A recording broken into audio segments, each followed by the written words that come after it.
All right. Hey there. Welcome, everybody. So, this is going to be episode 2 of a series that I'm starting. This is called Drafting to Win. And so, the whole goal here is to rank up on Magic Arena ranked draft. And so, the goal here is to focus on our decision making as much as possible because in Magic drafting, it comes down to two things: the cards you choose and then the decisions you make in game. And I go over a couple of the basic mindsets and having just a winning mindset, trying to win as much as possible over a long period of time. So even with the best decision making and really good cards, you might lose some games and still not have a perfect run. In this run here, it was an Orzhov deck, and I got really good cards. I went 7-2. So that's a perfect run would be 7 wins, 0 losses. But due to variance, sometimes you don't draw the right cards. Sometimes your opponent has amazing cards. You can't focus on what your opponent has because they chose from the same draft pool that you did. And it's just, if we're focused on winning, let's focus on the things that we can control and the things that we can actually change. And so that's our decision making, our mindset. And I used tools. I'm not sponsored or anything, but I use draftsim.com. I go down here, whatever the ranked draft format is, the draft set on Magic Arena is at this point. So right now it's Ravnica Allegiance. I'd go here, click this. This shows all our, the incredible bombs. So if you see any of these, pack one, pick one, you choose it. And then just kind of use this to inform the rest of your picks. It's free. It's a good program. Use it as a guiding principle. Choose what you think would be good, and then in game make the right decisions over value. Decide if you're the aggressive player. Decide if you're the controlling player. When you should stabilize. When you should go for the risky move because it's your only out, etc. All these things. So we're gonna cover. We're gonna watch every one of those games. I would recommend using Draft Sim and then possibly going here on this website and using Arena Tutor. I would download this program and it just pops up. It works super easy for Magic Arena. That's what I would use. It's what I used to help choose my choices here, and then we just focus on decision making throughout the game. So let's get into it.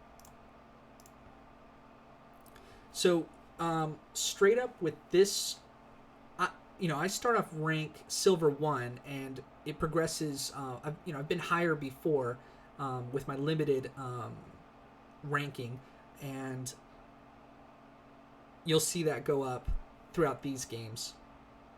We start the draft off. First pick, we get Angel of Grace. That's like almost an automatic pack one, pick one.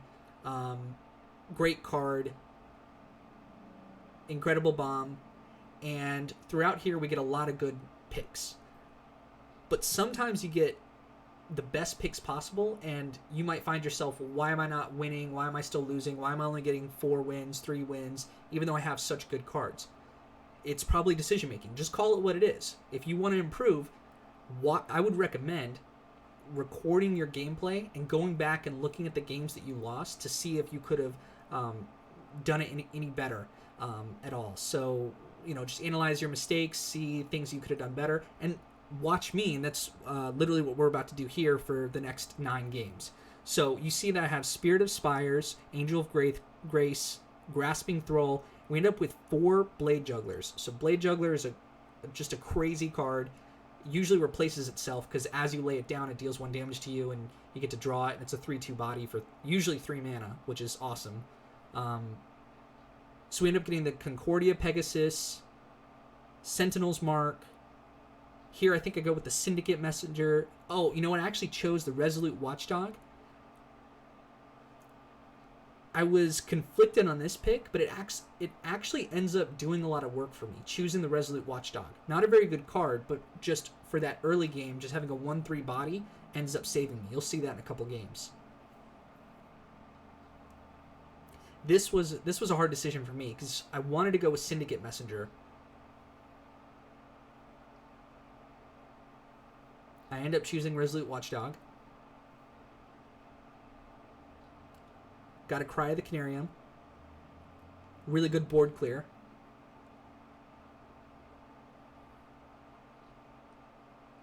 Here we're looking at a Rester's Zeal, Ill-Gotten Inheritance, another Concordia Pegasus. I probably won't go with the Hazda Officer. It's kind of a 3-2 body that it gives your creature, choose a creature, gives it +1/+1 till the end of turn. It's an okay ability. It ends up not doing a ton most of the time. You want something that gives you value over the longest period of time. Notice I'm choosing lots of flyers. This is basic, you got your bread, right? So bombs, so that's choosing like Angel of Grace. Removal, so that's like choosing Cry of the Canarium, arguably. If you get a Mortify, if you get stuff that is sort of a 1-for-1 trade off their big creature for only using 2 or 3 mana of your own, that usually gets you a tempo swing. And then you want to choose really good, just evasive creatures. That's why flying is so popular in drafting. We end up with 2 Justicar's Portals here. I don't expect to play more than one. So Sky Tether kind of counts as removal. It enchants creatures, gives them Defender, and they lose flying.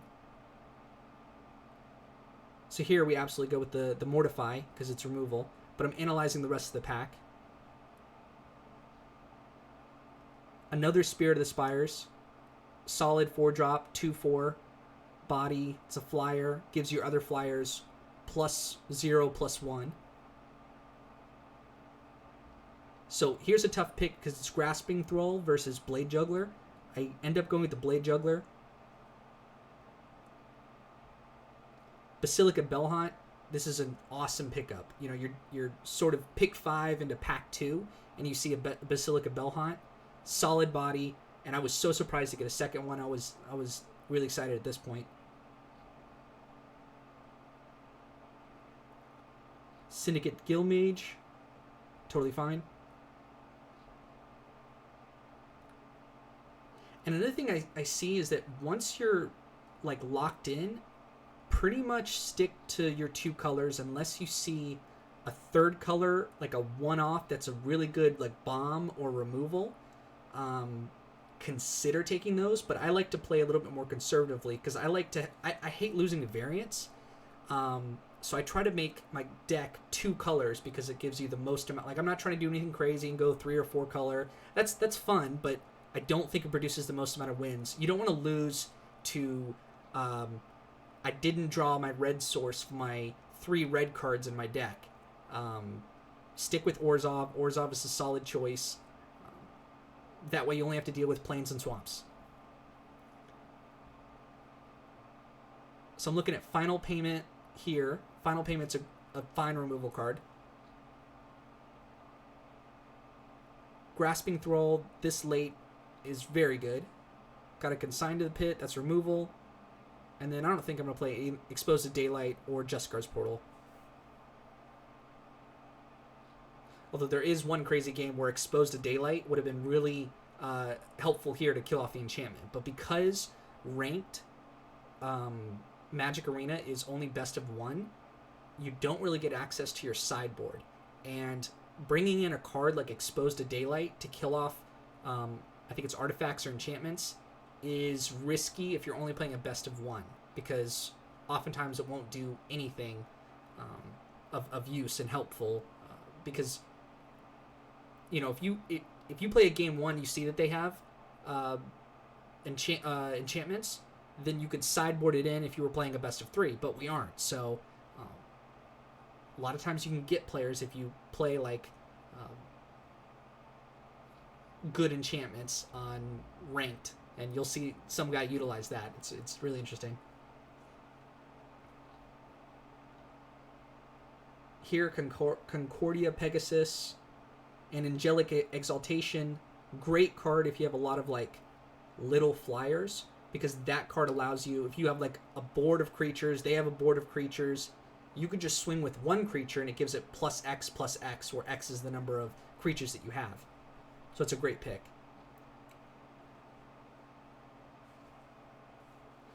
I really like Plague Rite. It's a 2-mana 2/1, but it usually attacks better than than a 2-body normally does, or a 2-mana card normally does, because it gives, if anything blocks it, it gives it -1/-1. So it ends up getting favorable trades often.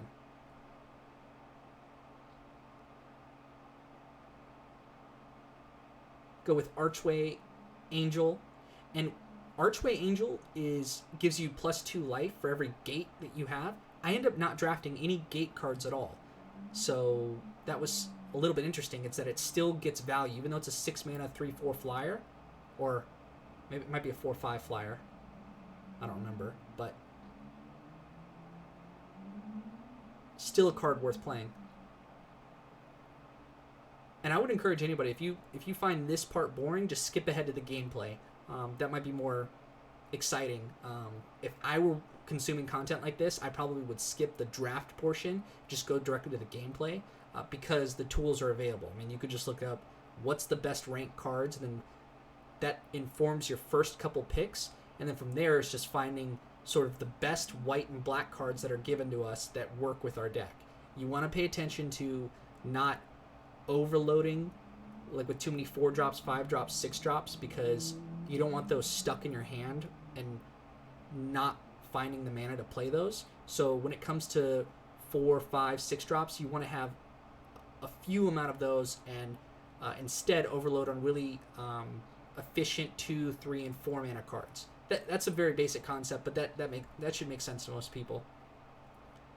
Often I find that, especially with drafting Orzhov, because Orzhov is a really good color set, that I have, like in this case, 51 cards. So this is too many. So what do I choose to take out? And this is where Arena Tutor gives you what they think would be an optimized list. I look at that and I utilize it. I don't follow it exactly. I use it as a guiding principle, and then I make my own decisions from there. And I know my playstyle, and I know how players tend to play. So you try to just use the Arena Tutor suggestions on this would be your best 40 card deck. So really useful skill, because we're focused on winning, and we're focused on making the best decisions in game. And yeah, you don't need to, I would say don't spend most of your effort and energy on trying to jam certain cards in. Like, just go with the most efficient cards. That's very basic, but you wouldn't believe how many people I see not doing that, and I end up with almost like free games from them. So here I see I'm pretty overloaded on 5-drops, but the 5-drops I have are really good. Like Blade Jugglers, which really are kind of like 3-drops, because if you do a damage, then you get the what's it called? Spectacle. So it reduces the mana cost. So that 5 mana, the fact that you look at 5 mana creatures, it looks like I'm overloaded. I'm really not. I have a lot of 3-drops in there with the Blade Jugglers. And then I have 2 of the Grasping Thralls, which are just value. It's a 3/3 flyer that drains for 2, which means you do 2 damage to them, heal for 2 life.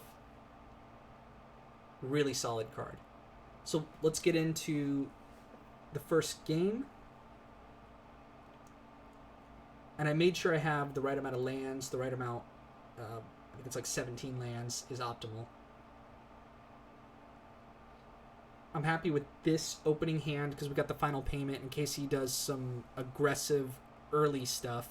Like if he plays a creature with 3 power, if that thing swings twice, it's doing 6 damage to me. So I could just final payment and kill it off, and it would cost me 5 life, but I'm actually saving in the long run. So that's why final payment's good in your opening hand.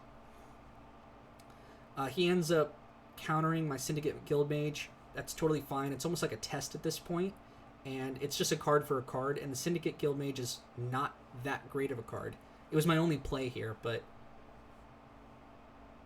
I'm sort of learning what type of deck and what type of style my opponent's going to be using. It's good here that I'm able to play on curve. I just found the right mana. Next turn, I'm looking to mortify whatever he plays if he taps out. If he doesn't, I can play Plaguewright. So this already tells me that it seems like he has an Azorius deck where it's just grindy, and he just wants to, like, deck me. He just wants to make sure that I discard all my cards to the graveyard. I notice he doesn't have counter magic up. He only had one blue source open, so I know it's safe to play my just on curve.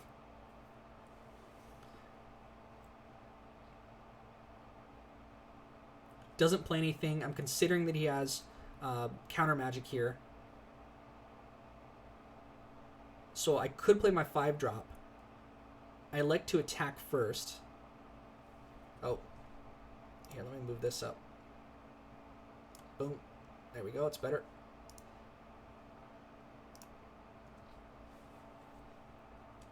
I do the Plague Rite because I figure he has counter magic. So that's actually a correct play there. If I had played the Lumbering Battlement, my 5-drop, that would have been a huge tempo swing from him. But now I've gotten a counter out of his hand. It's likely he doesn't have another counter. He's already presented 2 of them. If he leaves mana open, I'm a little bit more concerned about that. So I don't even think I play my 5-drop here. I play a card that I can afford to lose.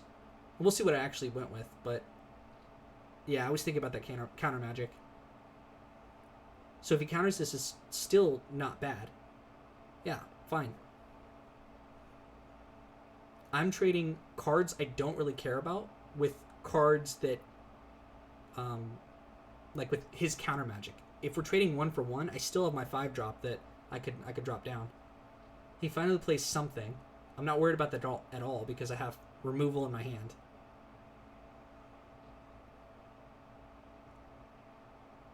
He's tapped out. It's safe to play on curve. I'm considering if I should final payment, but I think the correct decision here is to drop the 5-drop. I know that I don't want to... I know that I can use final payment, and I won't have to take any damage. I can sacrifice one of my creatures that he used a card to, like, Sky Tether.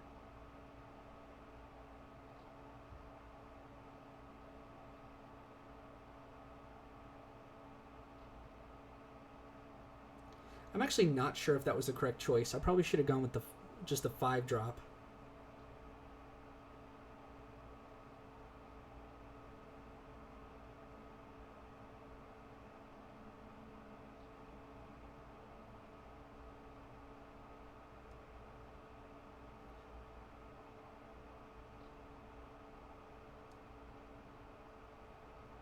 He's presenting that he could have a Quench.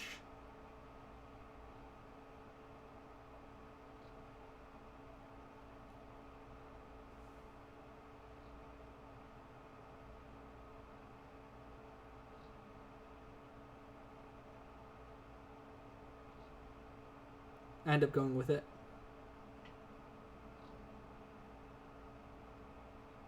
This is good because I'm still getting value out of my cards. He used one card to turn off my card, but I'm still getting value out of my own card with Lumbering Battlement. Making a 6/7 with Vigilance. This gets through all his creatures that on board right now. Or at least kills off. It trades effectively.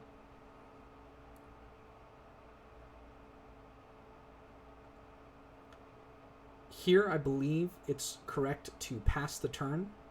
Just swing in. Eventually, I'll get through his creatures. He can't block like that. I'm considering dropping a Blade Juggler, seeing what I draw. I know that I have Angel of Grace or Mortify, but if I keep drawing cards right there, then I can kind of load up on land, which gives me... And I'm just getting more card advantage. I'm drawing more cards on my opponent. He's stuck on 3 cards. I still have 4 in hand with Blade Juggler that's going to draw me an extra card.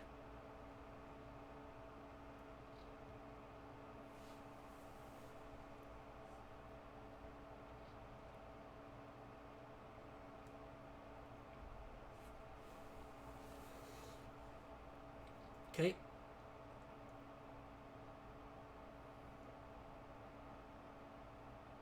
If I use Sky Tether on a Syndicate Messenger, it doesn't do a whole lot because he could defend it with Blade Juggler. So I end up swinging with both, and if he wants to trade it off, I'm totally fine with that trade.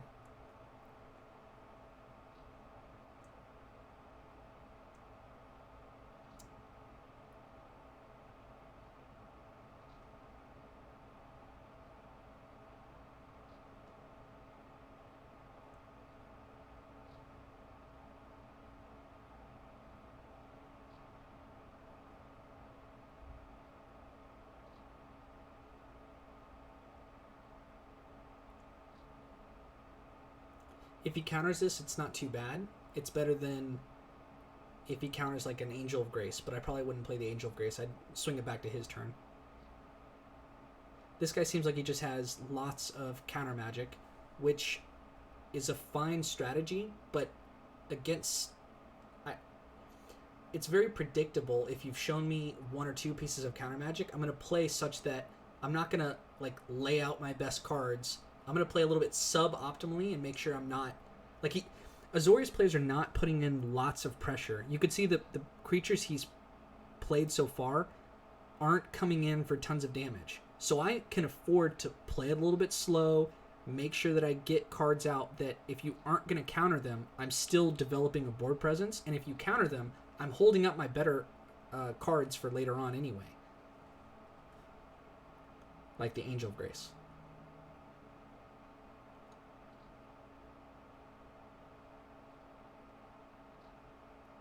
Considering what I want to attack with, it looks like only the Lumbering Battlement.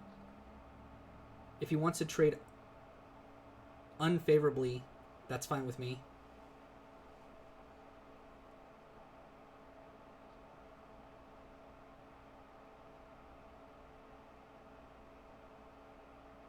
I think it'd be fine to just pass here. All this is pre-recorded, by the way. That's not obvious. I'm not playing right now.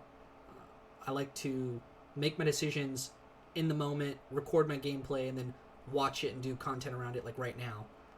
Because I just think it's just better for me to analyze my gameplay, not in the moment. It's easier to be objective because this is already done. I already know the results, good or bad. He adapts, and in response to his adapting, that's when I kill it off.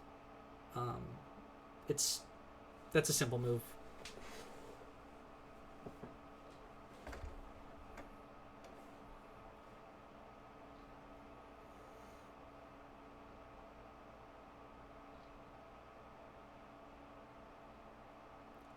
I don't need to play the Angel of Grace. Let's just keep playing our Blade Jugglers and getting further and further ahead.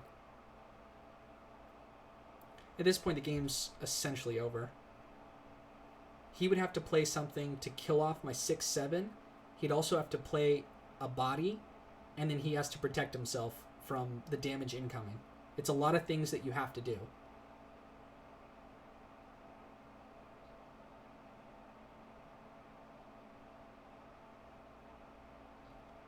I don't mind if he trades off.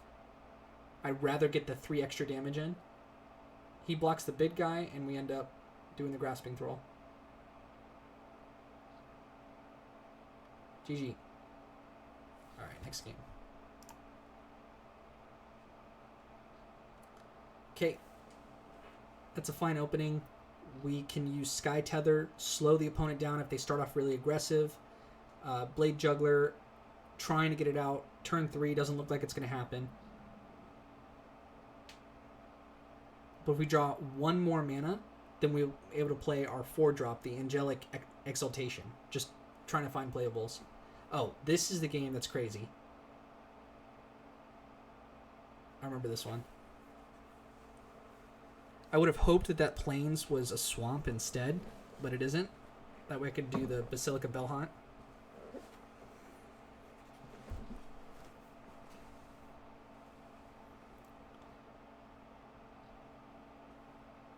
So he plays Theater of Horrors and into Ill-Gotten Inheritance.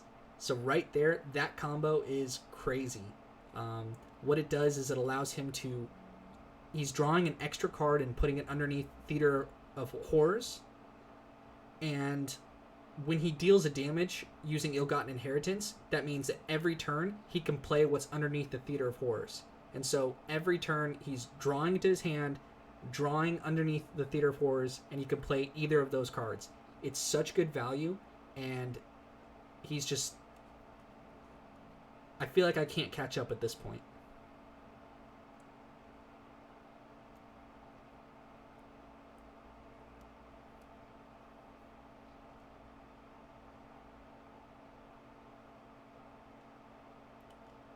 I didn't know if it was correct to play the Blade Juggler or the Basilica Bellhaunt here.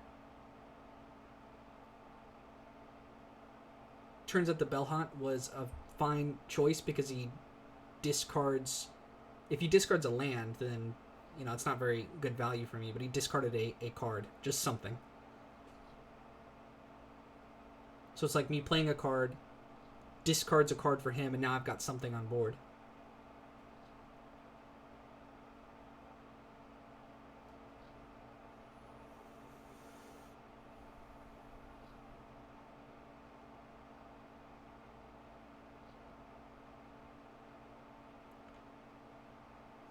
At this point, he can play the 2/3 flyer. Okay, he does Undercity's Embrace. It's just removal, and he's got me on a clock. That's the good part about Ill-Gotten Inheritance, is it puts your opponent on a clock. As long as the game goes longer, and I know I don't have any like enchantment removal in my deck, so I'm under the pressure now I gotta get in there and do damage quickly. I have like a sense of urgency in this game.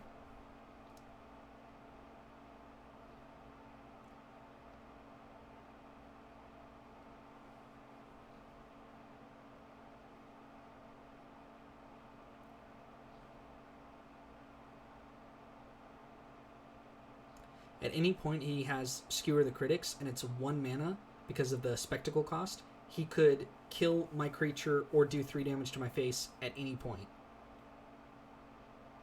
Well, I think it's a sorcery speed, so not at any point, but you know what I mean. Yep.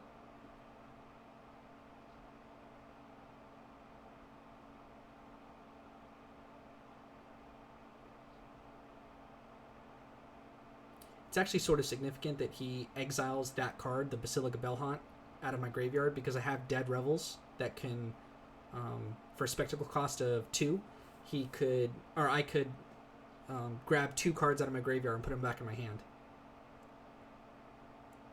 But he's got so much value at this point.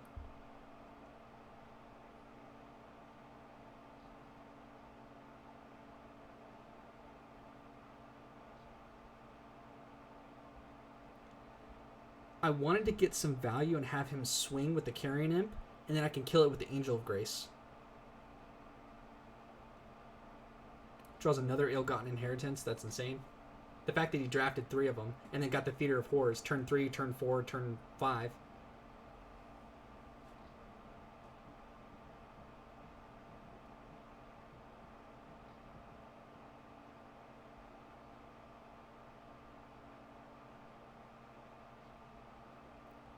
You know, I'm not sure if this is a mistake. Like, maybe I could have just gone with the Lumbering Battlement instead of waiting to play the Angel of Grace.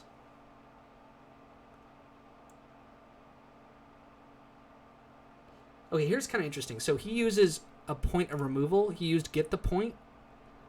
What he could have done instead of using instant speed removal is he could have just let this attack and then cry the Canarium, and that would have removed it for... I mean, that's kind of using... I think Get the Point... We're pausing here. I think Cry is a worse card, whereas the unknown for my opponent is Get the Point. Like, he knows that I don't know about it, so he can save that, and he's got the mana up. So use your worst card here that does the same job. Meaning, let Carrion Imp go into the Angel of Grace, and then he just plays the Cryocanarium. It would exile the Angel of Grace. Now, you know, I could have something, but I probably don't have anything to save it. And I think that'd be a better line of play for my opponent. Instead, he uses instant speed, high mana removal, and I take advantage of that with my final payment. It's a slight thing. So I get a little bit of extra value out of this.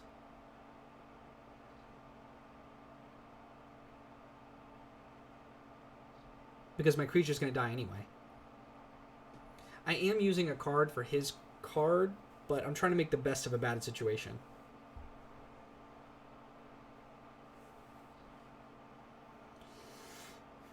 I was happy that my Angel of Grace actually went to the graveyard too, because I could cast it out of my graveyard later. For 5 mana, it gives you, I think, 10 life. Or sets your life total to 10.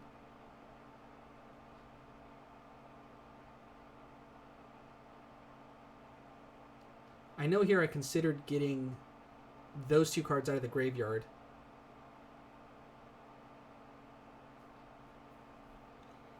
Again, I'm on a clock here, so I want to be able to do damage. Like, I want to put a creature down and at least do 4 damage a turn to him.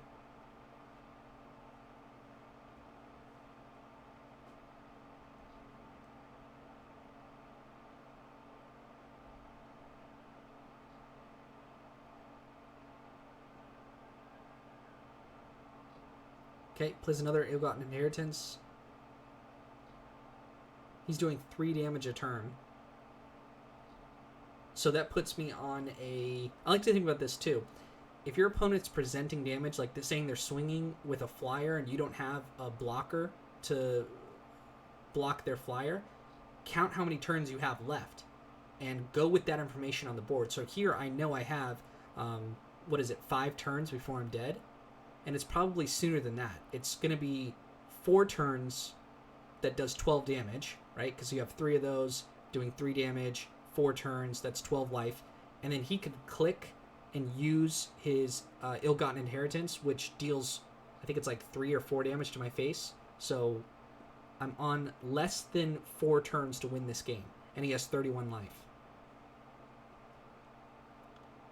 So how do I output the max amount of damage so that I can try to race and win?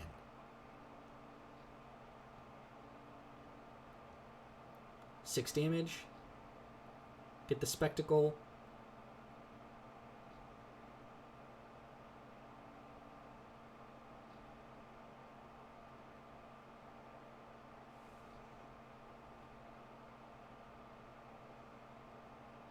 He's also gaining life though, so it's just a uphill battle here.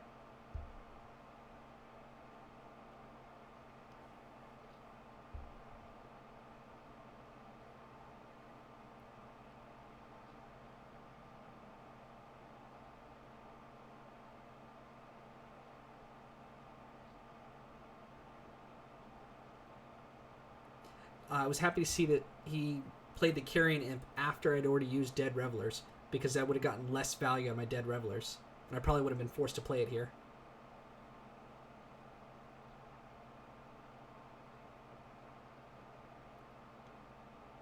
I like to attack with both of them because I either want to do damage to his face or trade favorably.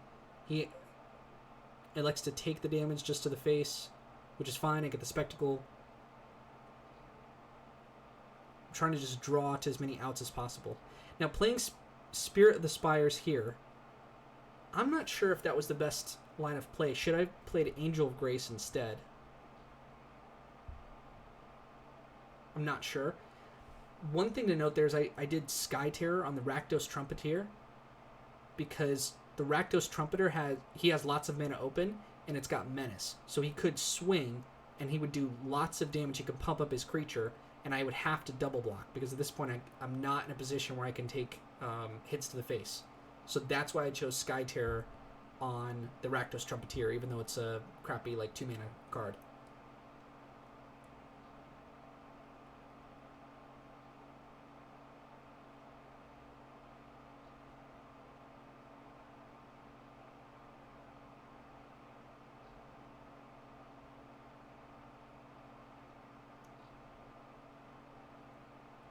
Here I'm deciding if it's worth it to swing all out or just attack with the Spirit of Spires or the Lumbering Battlement,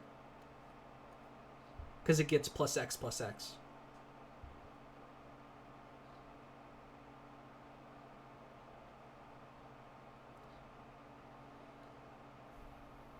I'm trying to do the most amount of damage, like I'm saying. If even if I did the Lumbering Battlement on its own, it would get it would be a big creature. We get +4/+4, but then he just blocks the Carrion Imp, and I lose out on all damage. Whereas here, at least I get some amount of damage, and if he blocks, then I'll kill his creature.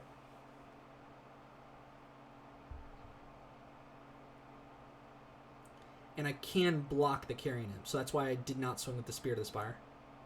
Also, it wouldn't have done any damage if he blocked, and he would have hit me for 2 on the swing back.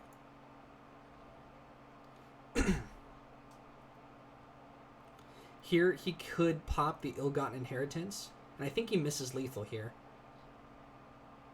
He could use it, but he knows I have an Angel of Grace. Maybe that's the next turn. We'll see.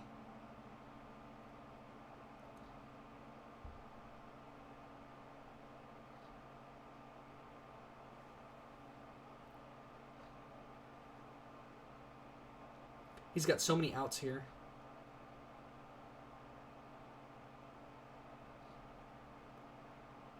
Cry to kill off one creature.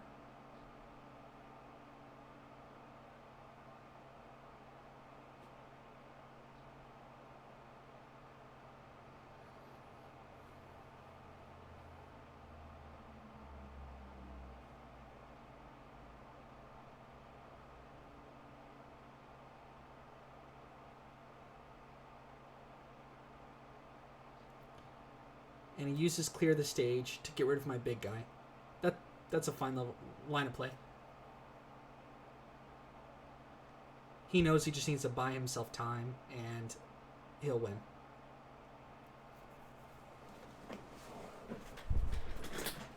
I'll be right back.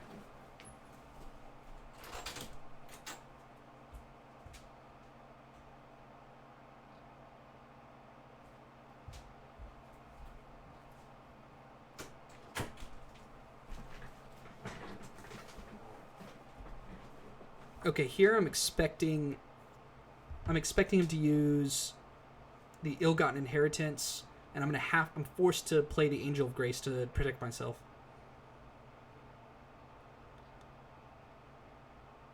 So at this point, with Angel of Grace on the stack, he could have clicked on Ill-Gotten Inheritance and killed me right then and there. But instead, by me playing Angel of Grace, it means that my life total cannot be reduced below 1 for this turn. So it did miss lethal technically there, but I think he ends up getting it through Theater of Horrors.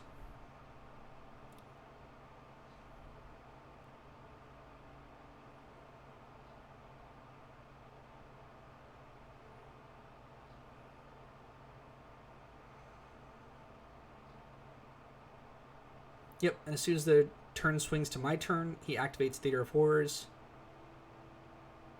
Deals 1 damage. GG.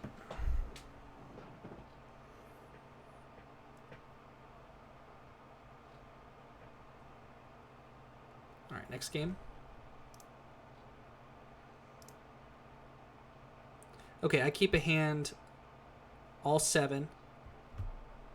I know I can play the Resolute Watchdog.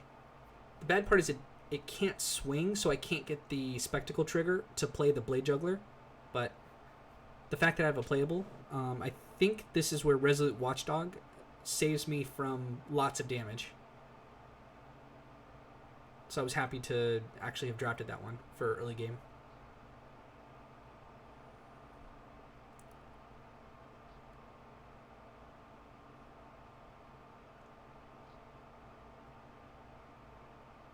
I'm waiting on my opponent here. He has to decide if he's going to play his card or not, or keep his hand or not.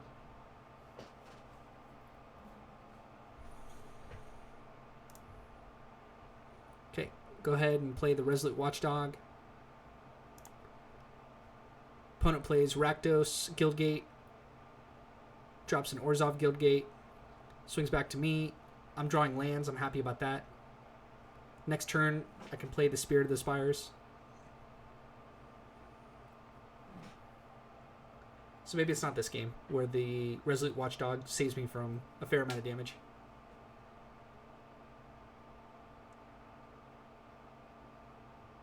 I was happy to see the Sorrowful Hybrid because it's a 2/2, so it can't get through. I noticed that my opponent's going 4 colors. And with guild gates, it's not the worst. You can, because you get lots of access to, if you're picking up gates, a lot of access to other colors. But I still think it's just, unless you're choosing the gates deck, which is actually a competitive deck.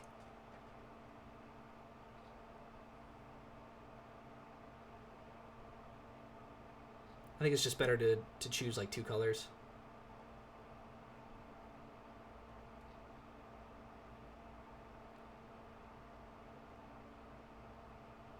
here, I don't want to play the Syndicate Guild Mage. It doesn't get me ahead. So I get the Spectacle cost, and I want to keep drawing cards because I want to find an extra white source. And there we go. And I'm lucky that I get to eke out a Syndicate Guild Mage on the back of the Blade Juggler.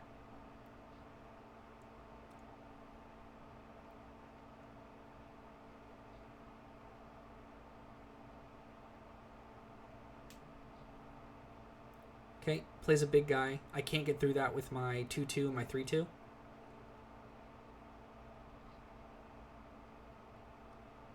I know it can attack with the Spear of the Spires and possibly play the Blade Juggler.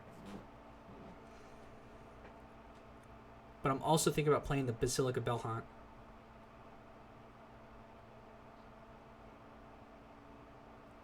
And here I'm probably going to go with the Blade Juggler or the Basilica Bellhaunt and save Angel of Grace until possibly getting more value out of it later.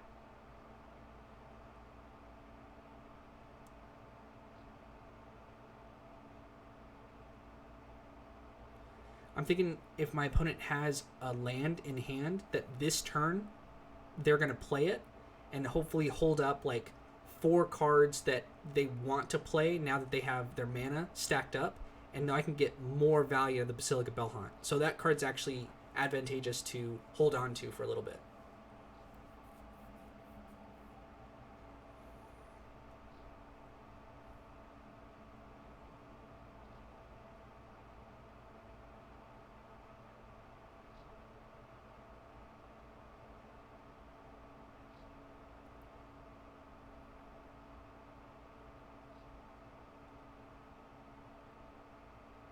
Yep, I choose to do the Basilica Bellhaunt, trying to get something of value out of his hand. Because I don't think he played a land last turn. So yeah, discards Skewer the Critics. So that's a really good pickup. And see how I just waited an extra turn for the Basilica Bellhaunt? Could have played it the turn before, but now I got something out of it, so. Because otherwise he would have discarded the Azorius Locket. That's fine. Playing a Blade Juggler. And each turn I'm getting in for 2. So I don't mind if this game turns to a standstill.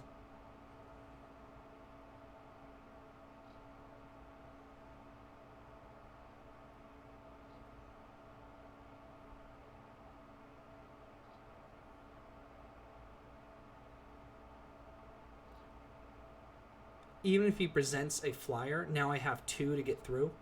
2 different flyers.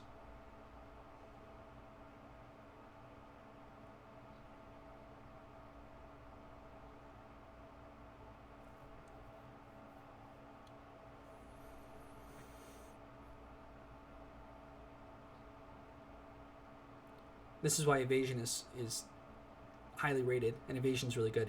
Oh, here, this was kind of cute. I thought this was a little bit of a risky play, because if he had like a Mortify or something, what I end up doing is playing the Lumbering Battlement, and I kill off all the creatures that aren't doing anything, and I figure if he's going to remove my Lumbering Battlement, everything I put underneath gets activated again. So I get 2 draws from the Blade Juggler, I get 3 life, and they have to discard a card with the Basilica Bellhaunt.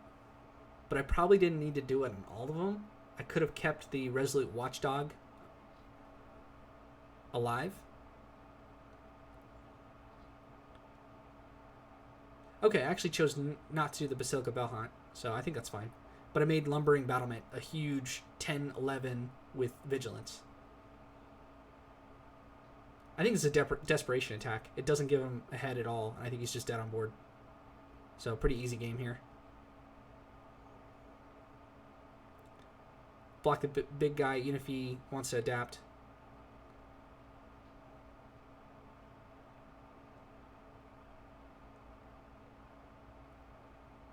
Chose not to. Gates Ablaze. I was fine with this. Ends up doing 3 damage to everything.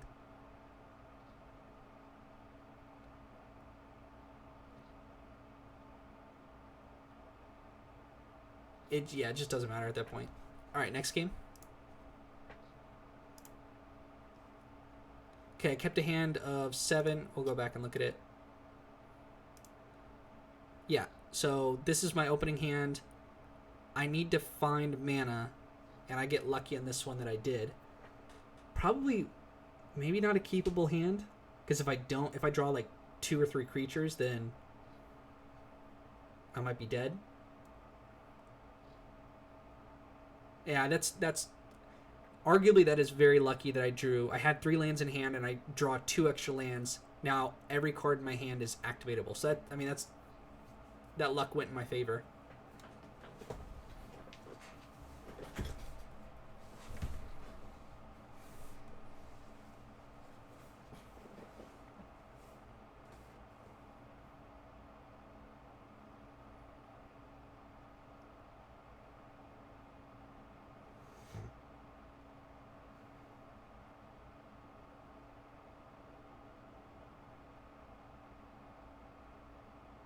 Okay, Spirit of the Spires just playing on curve. Again, I'm mindful that I'm on a clock here, because I'm on a 15 turn clock or less if he swings with both creatures. So because I have that sense of urgency, I'm going to go ahead and take unfavorable blocks and minimize the amount of damage coming into me.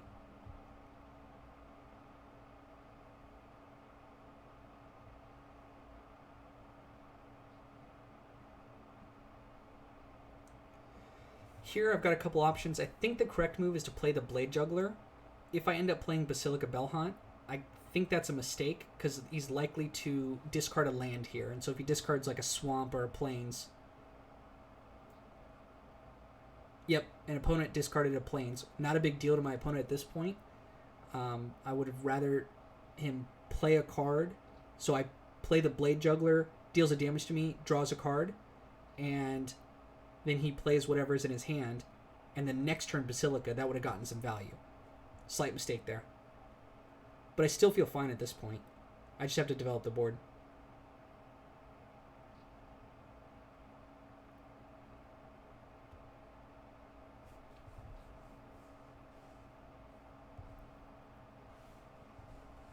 I don't think it matters a lot if I play Blade Juggler versus a Grasping Thrall, but I played a Grasping Thrall because I can get 3 damage uncontested every single turn.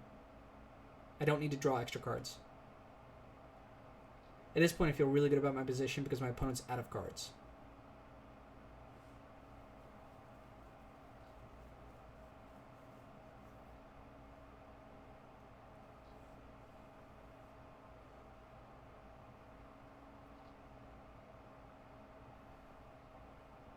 Okay, deal damage, and I think I'll pop down 2 Blade Jugglers.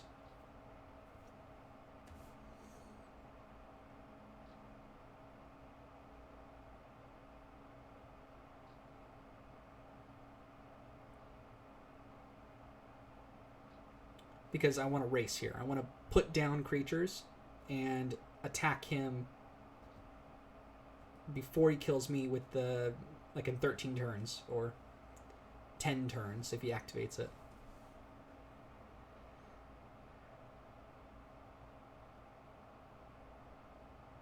It might have been worth it to play the Resolute Watchdog. Well, he doesn't have any cards in hand, so it literally doesn't matter. I've said this before, but it's if you've got no cards in hand and you're my opponent in this position, just hold up your land. Don't play it. Like, I will play differently if my opponent has 1 card and mana up. And so it's almost always worth it to just, like, get your opponent... This is limited. Like, you could have anything, and I'm going to play a little bit more scared if I think something's coming out.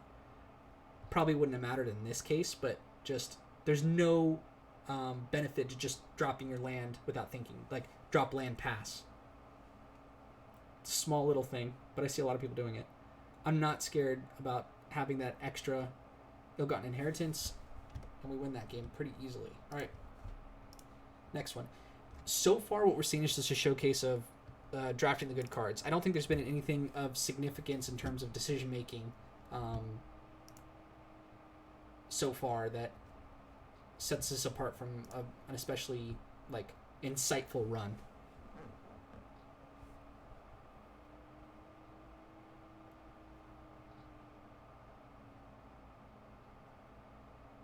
what we are playing to are the strength of the deck. I know that I drafted cards that have more value. So, like having 4 Blade Jugglers, you have a body, it replaces itself. Timing our removal, and then being smart with our Basilica Bellhaunts. Like, little things like that means that our opponent ends up with like 0 cards, and we end up with 2 or 3 cards in hand. And if we keep grinding out and making smart trades, and making sure we don't die, then that's how we end up ahead on every single one of these games.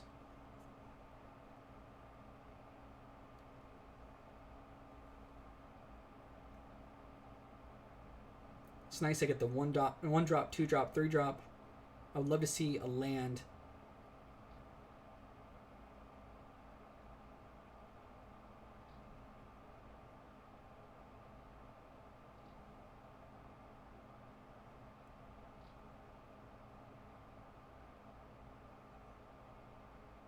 That is like the perfect land because it activates that I can get to Basilica Bellhaunt. I'm considering swinging here and then playing the Blade Juggler. I'll trade with the 2/2 and the 2/1. I'm at least considering it.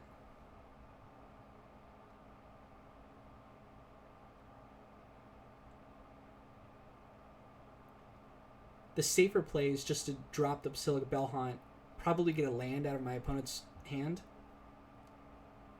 But my opponent did miss a land drop. That's another thing to consider here. So my opponent is looking for lands. So they're not going to discard a land here, so then I get something of value that's like trading for a card. Yep. I consider attacking here because if they trade with the Sage's Row Servant, then next turn I have 2 1/1 flyers, and that would get my Blade Juggler to be activatable. I ended up not doing that. I think that's a mistake. I probably should have swung with the Ministrant of Obligation because I'm putting my opponent on the back foot. If my opponent doesn't hit the land drops and then have follow-up, like cards like 3 drops, 4 drops, that can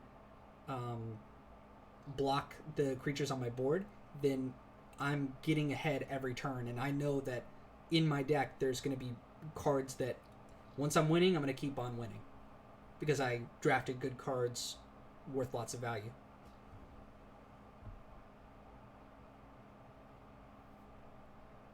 This is a tough spot for my opponent because they're probably holding up counter magic, but that's fine with me if you want to trade a 1-for-1.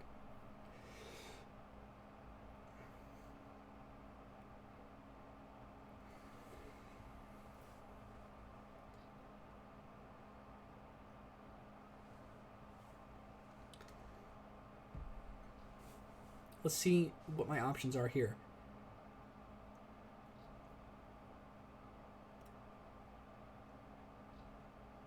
He puts a Rester's Zeal, gives it +2/+2 on a Sage's Row Savant. I choose to pay 5 life here because it doesn't matter. My opponent is not going to kill me anytime soon, so I don't need to sacrifice my own creature. He used a card. I used a card to kill his card. The only cost to me was 1 card and 5 life, but I inflicted 5 damage to my opponent. So that's why I went with that play there. Okay, opponent got something out. I got very lucky. I drew a land.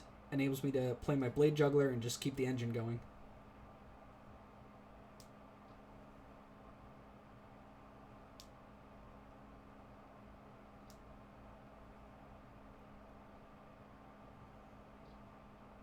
That's also a really good draw. Lumbering Battlement, I can play that and kill off the dead cards on board and make my guy into a big creature with vigilance.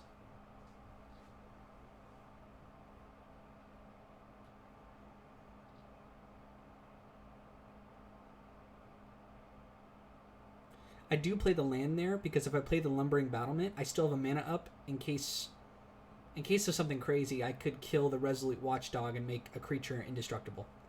It's a consideration of something I had. I'm not sure if I'm going to execute on it here. And so to break through this board, I need something big with Vigilance. So that's why this is such a good card. And it kills off stuff that doesn't bother me anyway. Like that 3/4 and that 3/2 is not doing anything. The 2/2 is not doing anything. Yeah, I think this was the risky play where I end up killing like all my own creatures or exiling all my own creatures underneath Lumbering Battlement.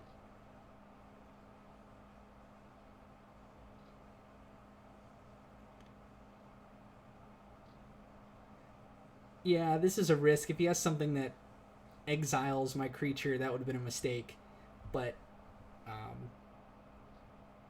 I don't think I get punished for it, but I don't think that's a correct play. I think you just leave the Watchdog up in case of something, play safe. If he puts an enchantment on there that, what's it, Law Mage's Binding or whatever, the 3 mana, and it says that I can't attack with that creature, that would have been like GG. Now here, he actually does manage to swing the game around somewhat, because he has the Azorius Knight Arbiter, which can't be blocked. So it's a 2/5 with Vigilance. You just keep on swinging.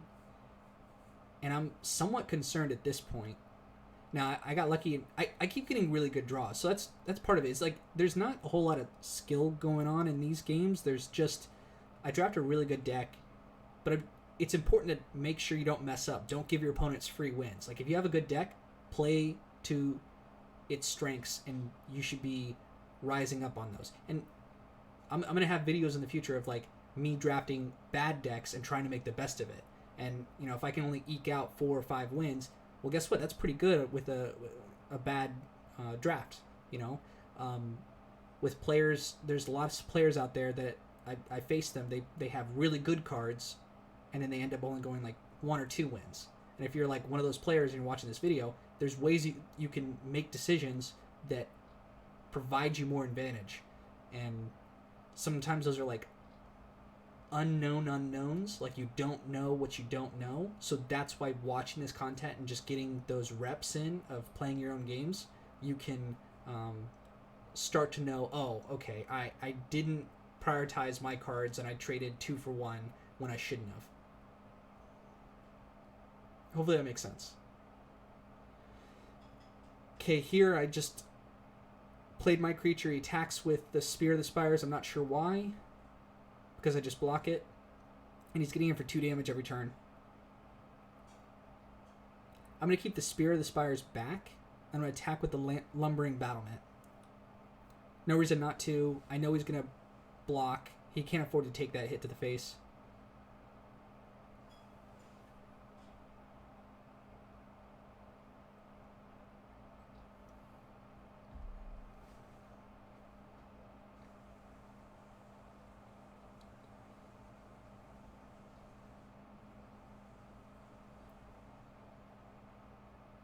I didn't need to play the Plains, so I didn't.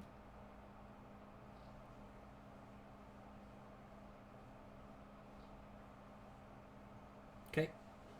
I think I end up doing it. No, I saved it. I would agree with that move. It's a small thing. But 2 cards are a lot scarier than just 1 card in hand.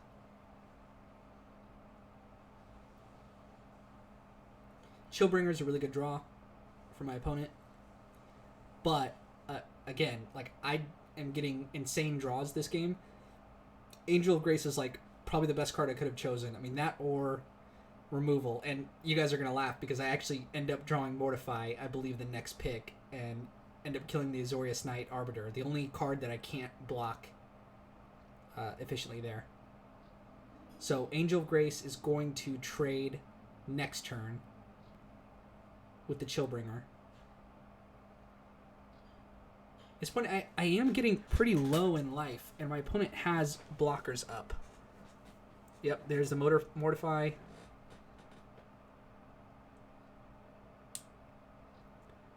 The Lumbering Battlement is still tapped because of the Chillbringer.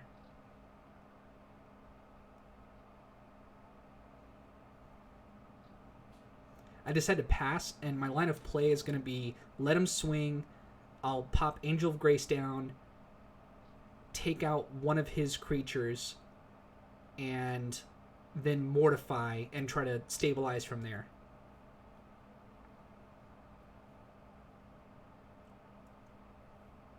But I was worried at this point. 6 life is not a lot when you have...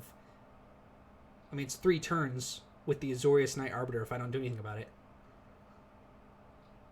But that's why I didn't just pop the Mortify immediately. I'm trying to develop my board as much as possible and still use my life as a resource. Like, I know it's scary that I'm getting down to 6, 4, 2 life, but it's still more than 0, so it's okay. I'm trying to develop my board, take favorable trades. I know I have removal in my hand. I can stabilize from here. And also, I didn't fall into the trap of like feeling like I have to use Angel of Grace's ability for if he brings me down to 0 life, like I could flash it out and it would all damage except for 1 would be prevented. It's obviously a good use of Angel of Grace, but you don't need to do that. I elect instead to flash it out to try to block the Chillbringer, but he has an answer. He puts a Slime Blind on. I don't care because Angel of Grace still did its job, even though it didn't kill the creature. Here, I'm just wondering that, you know, what if he feels like he has to block with the Azorius Knight Arbiter and I don't have to use my Mortify? That would be good. He's not going to do that, but just let's let our opponent figure out the correct line of play always, because a lot of times they won't.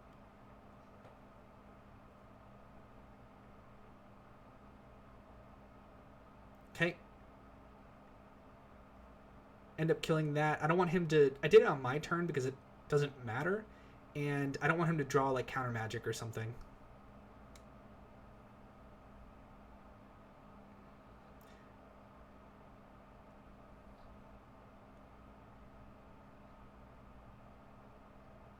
I don't think the game's over at this point. My opponent should not have quit there. I mean, if they draw... I know they didn't have anything in hand, but I didn't have lethal yet. Like, let it go for 2 or 3 more turns, because what if you draw lethal, kill off my creature, and then swing with your 3/3? Like, there's... I don't know how my opponent's deck was, but I feel like just don't give up if there's a possibility that you can buy yourself 2 or 3 extra turns, and my opponent definitely could have there. So, that's what I would say about that. Okay, we end up mulliganing here. So this is the hand I mulliganed away. 2 swamps, Mortify. So I have... Like, I just can't play the Blade Jugglers for a while. And I would have to absolutely draw a Plains to get Mortify online. And then I'd have to draw another one to get Spirit of the Spires. And Dead Revels doesn't do anything. So this is... yeah, it's correct to mulligan here. I mulliganed. I got this hand... I was happy because the Resolute Watchdog is at least a playable. It's a 1/3 defender. And I decide to put back the Lumbering Battlement. I'm really hoping for a swamp so I can activate the Plague Rite, or so I can play the Plague Rite into Blade Juggler. But I also have multiple outs too, right? Like, if I don't draw a swamp but I draw 2 plains, then I still have Spirit of the Spires.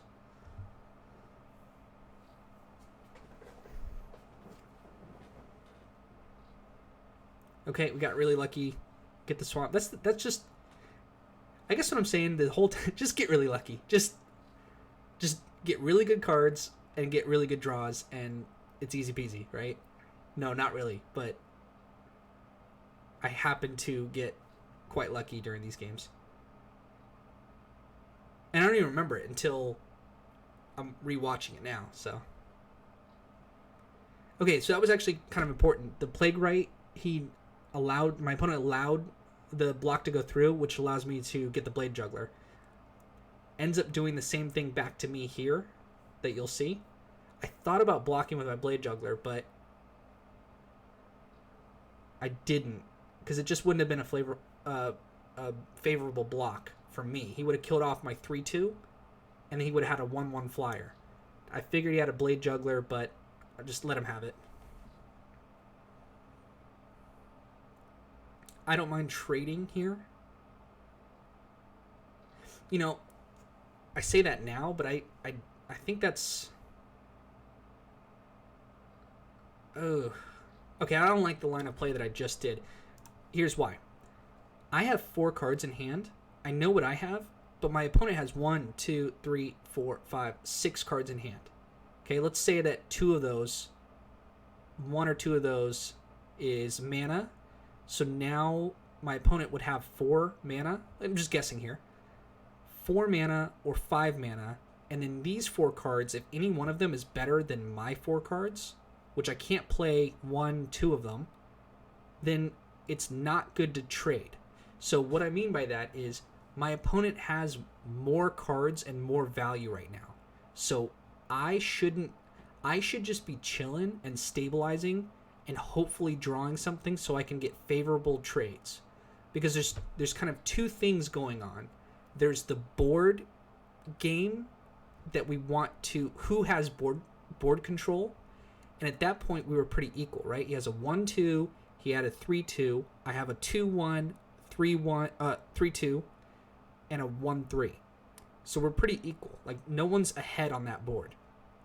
But my opponent is ahead in terms of cards. Okay? So it is not good if you're tied on board and lower in your cards, your hands, to trade. It's a lot of information, but I hope that's very clear. Identify when you're behind and when you're ahead. So in this case, I'm equal on board, but I'm behind. I'm losing when it comes to my hand versus his hand, the amount of cards we have. And assuming we both draw really well, he's going to win with what he has if he 1-for-1 or better with every card in his hand. So in order to get ahead here, I should just chill and play to my strengths, which is drawing better cards than my opponent. I know it's that's think about what I'm saying, and it takes a lot. This is not intuitive. You would think, oh, I'll just swing and trade and see what happens. But there's a deeper game going on that happens 5, 6, 7, 10 turns from now. And the goal is to always 1-for-1 your opponent, meaning I'll use a card, they'll use a card, or better. I always want to 2-for-1 my opponent, meaning I use 1 card to get 2 cards from my opponent. And in here, I don't have that. So we're going to go back and look at that again. Equal board. If I swing with both here, my opponent, it's advantageous for my opponent to trade. And so my opponent does so.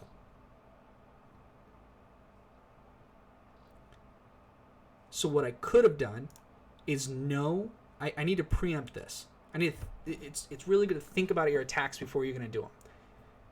I could use the Resolute Watchdog to give Blade Juggler indestructible, kill off his 3-2. So I've lost a card, but this card isn't of super value to me anyway. Like, it can't block the Orzhov Enforcer effectively, and it can't kill off the Blade Juggler. So this card's not really doing anything. So if I could hit 1 mana, sacrifice this card, give the Blade Juggler indestructible, then I win this trade, assuming my opponent blocks, and we'd be able to only use that line of play if my opponent blocks. But for some reason, I didn't do it here. And I consider that to be a mistake, and that's why we're rewatching this. I did not catch this at the moment I'm playing, because this is a lot of thinking. I'm thinking about, what did I draw? What do I have to play? I want to get damage in. You think about all these things, but this is where the real analysis comes in. Opponent ends up blocking. At this point, totally could click on Resolute Watchdog. In fact, I even hovered over it. I could have clicked it right then. I didn't. Opponent trades. Yes, I ended up getting the Blade Juggler out, and that's actually why I went with that play. But I'm not sure that was the right play, because I didn't know I was going to draw an extra land. Yes, I'm getting a Blade Juggler out there, but I think it would be better to sacrifice the Resolute Watchdog and just play the Syndicate Guildmage. That way I'd have a 3-2, a 2-1. This would be gone, and I'd have a Syndicate Guildmage out there. For what that's worth. I don't know how the rest of the game goes, but that's what I'm thinking right now.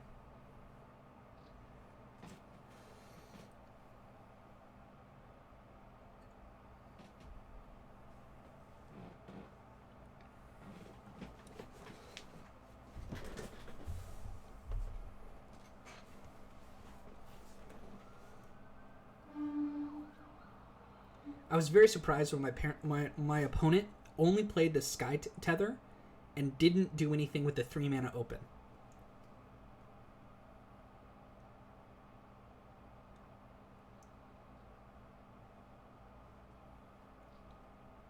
That might be another thing worth saying is your deck should be optimized such that you have pretty consistently 3 drops, 4 drops, 5 drops, 6 drops on curve, right? Like, you've noticed that I've been able to play almost every single one of my games playing 1 drop into 2 drop into 3 drop into 4 drop, right? I mean, in this game we have the Resolute Watchdog, we have the Plague Right, we have the Blade Jugglers, which are 3 mana, and then the Spirit of the Spires, which are 4 mana, right? The fact that my opponent missed a drop, all he did is play 1 Sky Tether and misses a drop, I get to develop my board. Now I'm ahead on board. So if I'm ahead on board, I'm doing damage, forces my opponent to use a card out of their hand to deal with it. Like, they're under pressure. So that's why it's really important to draft your deck such that you have a proper amount of 1 drops, 2 drops, 3 drops, 4 drops. And really it's 2, 3s, and 4s.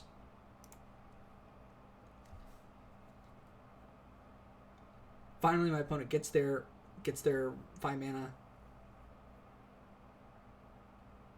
and here I'm out of it because I don't have my extra swamp. But luckily, I do have a blocker with Spirit of the Spire. This is a mistake my opponent makes. Just gotta read the card, right? RTFC. The Plague Right, if it becomes blocked, gets -1 to an opposing creature, and I'm able to trade. I love trading a 2/1 for a 5-drop. Really favorable trade. It's a 1-for-1 trade, but definitely in my favor.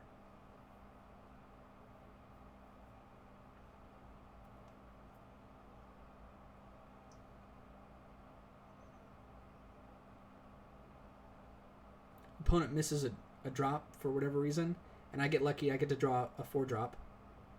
This is a really good swing on my part because I have 4 creatures up, and it's not blockable. Get to do 6 damage.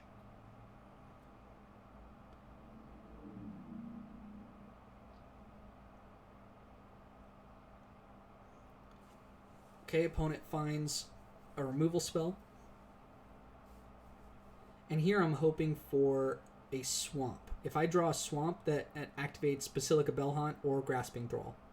If I draw a swamp, I really want to lay down the Basilica Bellhaunt, or if I draw a Plains, then obviously play the 5-drop. And I do find that swamp.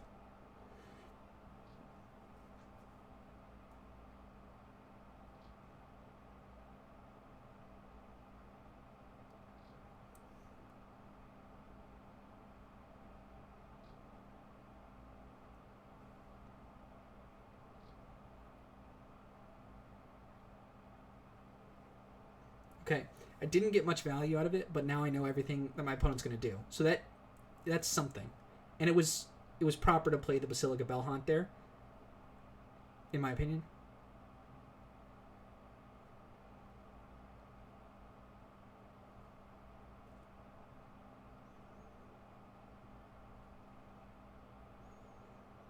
Okay, pretty good.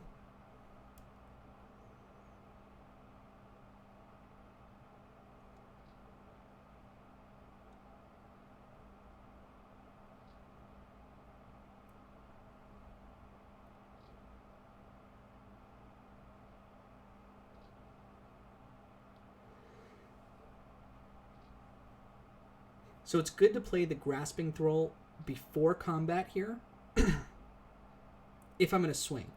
So I should have played the Grasping Thrall, but because I don't think it's of benefit to bluff, if that makes sense. I know my opponent's tapped out. I actually didn't realize the Orzhov Enforcer had Death Touch, so it really didn't matter. And that's pretty good for my opponent. I suppose I could have done Resolute Watchdog to save it, but I think that was... I probably didn't need to attack there. But then again, it also did just kill off the 1-2 with Death Touch. It ends up working out for me, but I'm still conflicted on whether that was a correct move or not.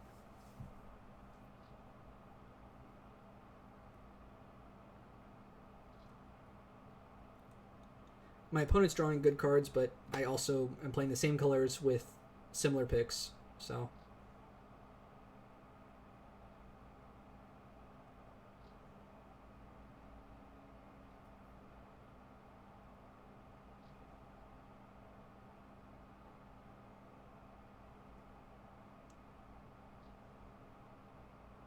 I decide to swing because, to me, it doesn't matter a whole lot.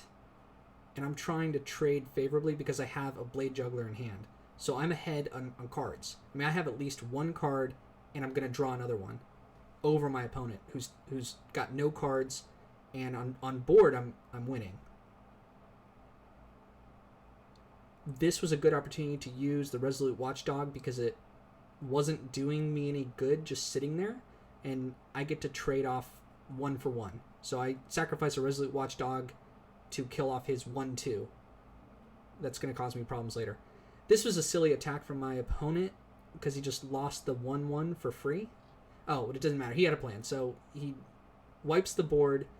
And at this point, I'm very happy because I have Blade Juggler, which is like a great card to play after a board wipe. Because it draws you an extra card, gets you ahead. Again, opponent's just laying down, lets me know everything going on, that he doesn't have anything.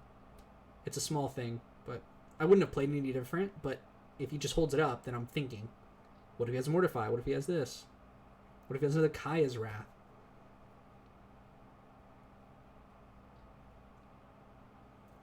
Doesn't matter. Good game.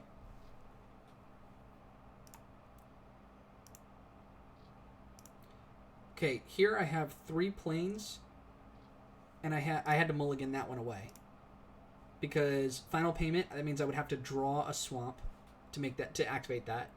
And then if my opponent's playing early game creatures, if I want to use the final payment to kill that, I don't have creatures of my own.